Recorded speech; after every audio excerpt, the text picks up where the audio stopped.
Oke baiklah, Assalamualaikum warahmatullahi wabarakatuh. Sebelumnya, perkenalkan nama saya Alrifatu Zaharia. Saya berasal dari kelas 5 BPA. Nah, hari ini nih, saya akan menjelaskan tentang materi di mata kuliah pelayanan prima. Nah, untuk hari ini saya akan menjelaskan tentang proses pelayanan. Nah, di sini ada 4 jenis proses layanan.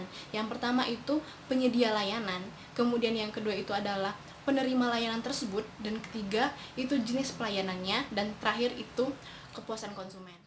Oke, langsung pada kasusnya. Nah, tadi saya telah menyebutkan ada 4 proses layanan ataupun pelayanan.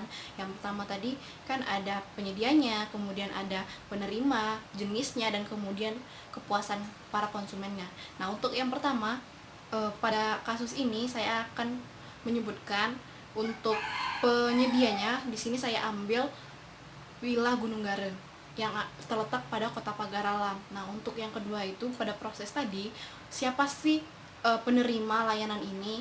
Ini berlaku untuk wisatawan domestik ataupun internasional.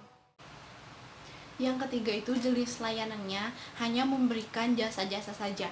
Nah, dan keempat itu untuk kepuasan konsumen. Nah, untuk kepuasan konsumen ini adalah suatu tantangan tersendiri untuk penyedia layanan atau jasa ini ataupun pilah ini, mampu atau tidakkah mereka memberikan pelayanan yang terbaik ataupun pelayanan yang prima untuk para konsumennya. Karena itu menjadi suatu referensi ataupun patokan mau tidakkah orang datang ke sana lagi, belajar dari pengalaman mereka sendiri ataupun melihat dari pengalaman orang kan, dari mulut ke mulut, ataupun sekedar membaca pengalaman ataupun membaca reviewan para mantan konsumen tersebut. Oke, sekarang kita langsung saja kepada dampaknya. Nah, biasanya untuk jenis layanan seperti ini akan menimbulkan suatu dampak baik, dampak buruk ataupun dampak yang baik. Untuk dampak baik itu biasanya berupa pujian ataupun yang lain sebagainya. Nah, untuk dampak buruknya berupa komplain ataupun keluhan-keluhan.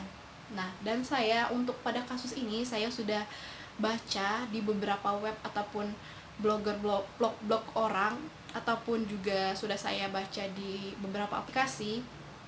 Untuk pilah ini kasusnya itu kekeluhannya itu lebih kepada fasilitasnya, bukan kepada pelayanan dari segi individual untuk orang-orangnya.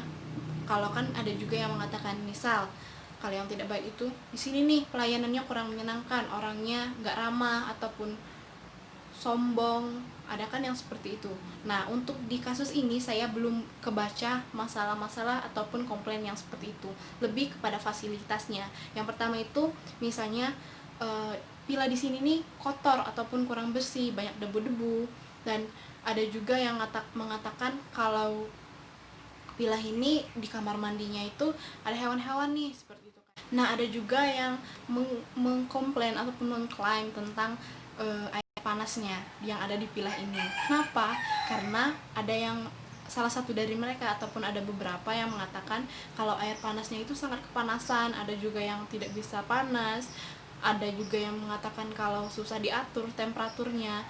Nah, sedangkan suhu ataupun cuaca yang ada di Pagaralam itu sangat dingin. Bisa kalau pagi itu bisa nyampai 17 derajat, kadang juga ada yang nyampai 16 derajat, dan itu sangat diperlukan nih bagi misalnya wisatawan yang datang dari luar kota dan itu mereka kebiasaan panas dan tiba-tiba masuk kota Pagaralam dan dingin, ya itu mereka harus membutuhkan air panas. Kalau rusak ya mau gimana kan. Nah, dan saya sudah banyak baca-baca tentang pendukung-pendukungnya di sana. Mereka merasakan untuk segi pelayanan orangnya itu bagus, ramah, sopan, seperti itu. Hanya lebih ke fasilitasnya saja. Namun tidak hanya sekedar komplain, banyak juga orang yang mengatakan kepuasan mereka sangat puas tentang pelayanan di sana, tentang fasilitasnya.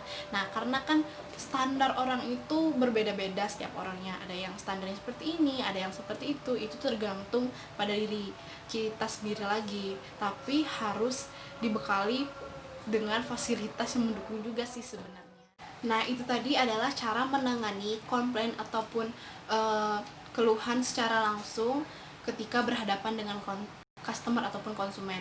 Nah, sekarang kita beralih nih, bagaimana sih cara menangani ataupun cara meminimalisir keluhan secara berkelanjutan. Nah, yang pertama itu sebagai pihak pila nih, kita harus mengecek secara rutin fasilitas yang ada, mengecek secara berkala, merawat, kemudian misalnya fasilitasnya memang sudah seperti apa ya, memang sudah rusak ataupun tidak bisa lagi diperbaiki, apa diganti, ataupun kalau memang sudah tidak bisa lagi, untuk harga kan harus sebanding apa yang mereka dapat. Jadi kalau misalnya harganya tinggi dan mereka dapat kecil ataupun tidak sesuai ekspektasi, mereka mereka akan merasa kecewa. Kalau tidak mau seperti itu, kita boleh menurunkan sedikit harganya supaya seimbang apa yang mereka keluarkan sebanding dengan mereka dapat, seperti itu.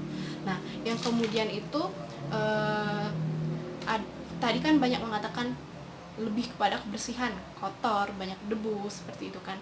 Nah, maka harus adanya petugas kebersihan ataupun dibersihkan walaupun tidak ada tamu ataupun pengunjung ataupun customer, harus dibersihkan walaupun apa ya, harganya seperti itu. Namun kebersihan kan memang nomor satu. Nah, untuk hewan ataupun yang serangga-serangga terbang di kamar mandi itu, biasanya kan itu ada ventilasi nih, itu harus ditutup karena tempatnya di pegunungan, di dekat kebun teh ataupun kebun yang lainnya, itu kan memang banyak hewan-hewan ataupun serangga berterbangan, jadi memang harus ditutup oleh jaring-jaring supaya hewan-hewannya tidak masuk. Kemudian untuk masalah air panas, nah air panasnya kadang kepanasan, kadang tidak panas. Nah, itu kembali lagi nih kepada si pengusaha pelaku usaha ini, harus adanya pengecekan secara rutin, fasilitasnya harus dicek kan. Kemudian untuk ada juga yang mengatakan kurang kurang air lah, kekeringan lah, padahal ini tempatnya di pegunungan loh. Kenapa sih masalah air dipermasalahkan, sedangkan ini memang pusat air? Nah, itu memang menjadi pertimbangan para customer ataupun pengunjung. Kemudian ada juga yang mengatakan telepon mati. Memang di sana sinyalnya susah masuk, namun alangkah lebih baiknya kalau kita seperti apa ya, adanya wifi atau apa kan, itu menjadi nilai plus. Ada juga yang mengatakan siaran TV-nya cuma satu ataupun malah tidak ada, dan itu salah satu penunjang untuk fasilitas yang kita berikan. Maka alangkah baiknya kalau kita pasang parabola ataupun sejenisnya. Oke, baiklah, mungkin sampai sini saja penjelasan saya ataupun kasus saya pada hari ini. Kalau misalnya ada salah, saya mohon maaf. Kalaupun ada kata-kata yang tidak berkenan, saya juga mohon maaf. Wabillahi taufik wal hidayah. Wassalamualaikum warahmatullahi wabarakatuh.